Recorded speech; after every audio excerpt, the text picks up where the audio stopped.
Hello বন্ধুরা, কোথায় আপনারা?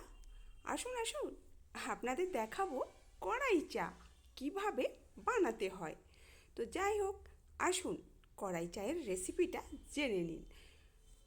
সর্বপ্রথম যেটা দরকার সেটা হচ্ছে একটা কাঠের উনুন। সেই কাঠের উনুনে জ্বালুন দিয়ে সাজানো হলো। তারপর সেটাকে ধোঁয়া করতে দেওয়া হয়েছে, আগুন করতে দিয়েছে। তো আগুন করার জন্য চঙা দিয়ে ফুঁক দেওয়া হচ্ছে, প্রচণ্ড পরিমাণে ধোঁয়াও হচ্ছে। ধোঁয়াটা একটু সহ্য করতে হবে, কারণ কড়াই চা খেতে হবে, তো সেই জন্য ধোঁয়াটা একটু সহ্য করা যায়। তো যাই হোক, ফুঁক দিয়ে দিয়ে দিয়ে দিয়ে উনুনটাকে জ্বালানো হচ্ছে। এইবার আমার মনে হচ্ছে উনুনটা জ্বলতে কিছুক্ষণ টাইম লাগবে, এখনও জ্বলছে না, জ্বলবে। চঙা দিয়ে ফুঁক দিতে দিতে দিতে দিতে তারপর উনুনটা জ্বলবে। দেখুন কিভাবে উনুনটা জ্বলে। আমার মনে হচ্ছে উনুনটা জ্বলতে বেশ কিছুক্ষণ টাইম লাগবে।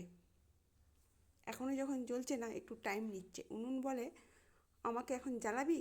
তোরা কড়াই চা খাবি? দাঁড়া, তোরা একটু সবুর কর। যাই হোক, আমরা সবাই মিলে অপেক্ষায় আছি কড়াই চা খাবো বলে।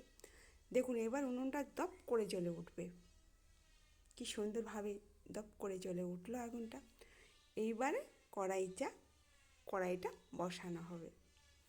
উনুনটা জ্বলে গেছে, কড়াই এনে বসানো হবে। এখনও জ্বালানি দিচ্ছে। এইবার কড়াই নিচ্ছে, কড়াই বসালো। বাড়িতে অনেক মেম্বার, তাই জন্য মনে হয় পুরো বোতলের জলটাই লেগে যাবে। আর যিনি বাড়ির সবথেকে বড় মেম্বার, তিনি হচ্ছেন লিকার চা খান। জল দিয়েছে, জলের মধ্যে আদা দিচ্ছে ঘষে। এরপরে দেবে হচ্ছে চিনি দিয়ে দিচ্ছেন। কিন্তু যিনি লিকার চা খান, ওনার জন্য অল্প চিনি দিয়ে চাটা হচ্ছে, চাপাতি দিয়ে দিয়েছে। চাটা কিছুক্ষণ ফুটবে। বাড়ির বড় মেম্বারের জন্য চাটা ছাঁকা হবে লিকার চা। যাই হোক, লিকার চাটা ছাঁকার পর ওই চাটাতেই এবার দেওয়া হবে দুধ দেওয়া হবে। যাই হোক, দুধটা দেওয়ার পর রেডি হয়ে যাবে আমাদের হচ্ছে কড়াই চা।